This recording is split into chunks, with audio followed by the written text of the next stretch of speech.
Hey you, I am an incredibly high Peter. We're going to take a walk outside today. Gonna see what we can find today. We're going to take a walk outside today. That's not true. I'm actually stone sober. But the state of Michigan is not going to be for a lot longer. In the state of Michigan, you see, cannabis became legal. And do you know what ended in Michigan? It was gerrymandering. Gerrymandering is the process of drawing districts in a state around areas in which a single party can be favored. Say you've got an area that you need to divide into 3 districts. Now, let's just say that by some bizarre coincidence, the groups in that area are divided into 2, and also that those groups evenly split through the middle. Now, if you were going to make the race a fair one, you might separate the groups more by city, or by area code, or by something that isn't political party. But if you're a political party and you don't care about being fair, you'd probably separate them based on political party. And you'd probably separate them in a way that ensured your opponents got less votes and therefore couldn't win. It's something that, like I said, if you care about fairness, shouldn't be legal in a system like today's system. But hey, did you know that this system is not about fairness? It's actually about facts, which don't care about your feelings. But it does claim to be about fairness. Democracy is supposed to be a system in which the voice of the people is heard. But if the voice of the people is heard in ways that are districted so that it's unfair, then the voice of the people isn't really heard. It's just kind of funneled into places where it can't hurt. So here in Michigan, we did away with that. A group called Voters Not Politicians organized people to get 450,000 signatures and educated people, and they voted. So now there will be an independent districting commission which will be randomly chosen between 4 Republicans, 4 Democrats, and 5 non-affiliated voters.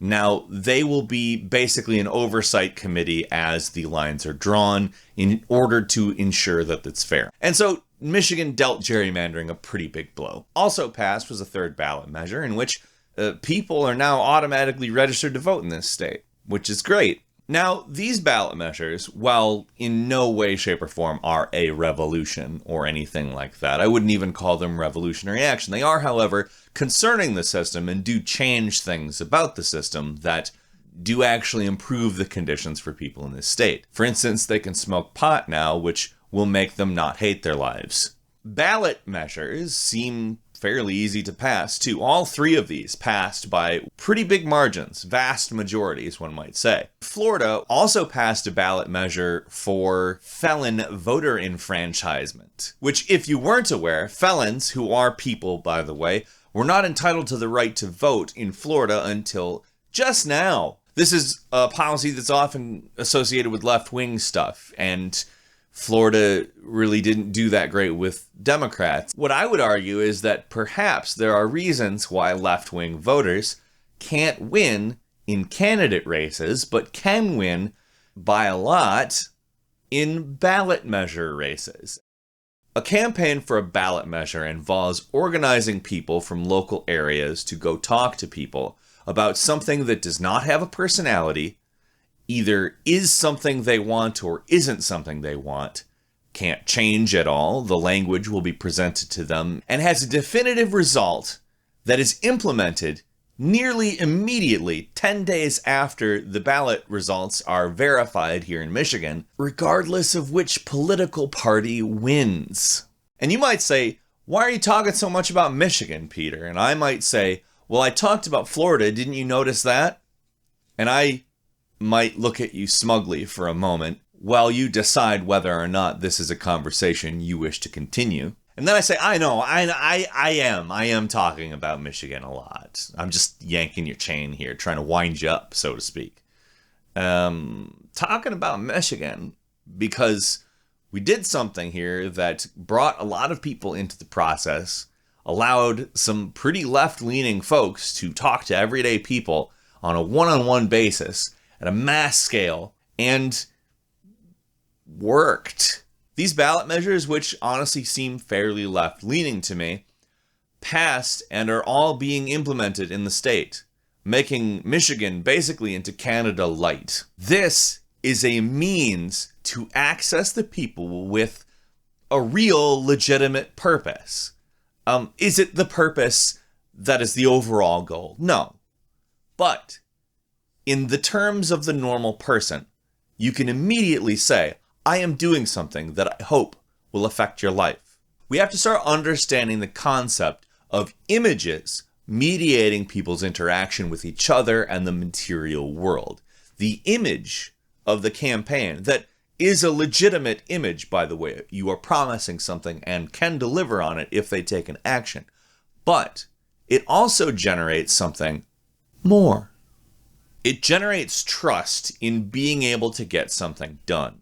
And to do that with everyday normal people that are not politicians, in fact, very specifically not politicians. That's part of the name of the organization that got the gerrymandering measure onto the ballot. Maybe we could talk about some other stuff. You know how stuff keeps getting worse and worse despite the fact the stock market keeps going up and up? There's, reasons for that.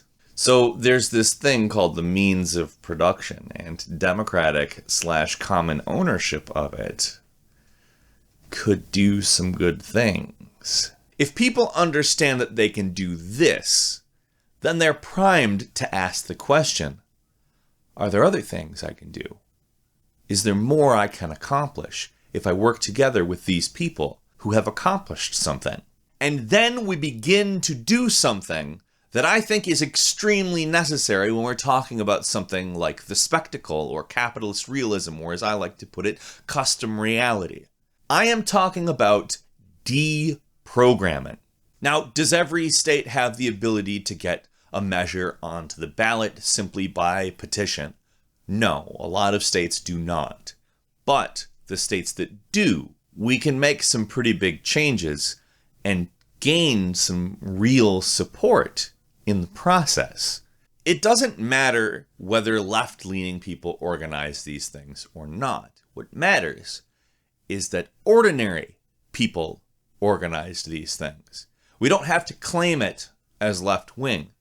When it makes sense to, we should, because these are left-wing things. They're more populist in measure by any means of anything that you might get out of any politician on any ballot. But it was done by the people, and that matters to the people. What we could do in these next 2 years before the next election is organize and maybe get ranked choice voting or approval voting or one of the other votings. I prefer ranked choice because it's super easy to understand. It may not be the best, but it's certainly a massive improvement that you just have to tell somebody, you rank the candidates from the one you want to the one you don't want, and that way, if the one you want can't win, the one that you want just a little bit less can. Completely changes the third-party/independent politician dynamic. There's no spoiler effect anymore. It's gone.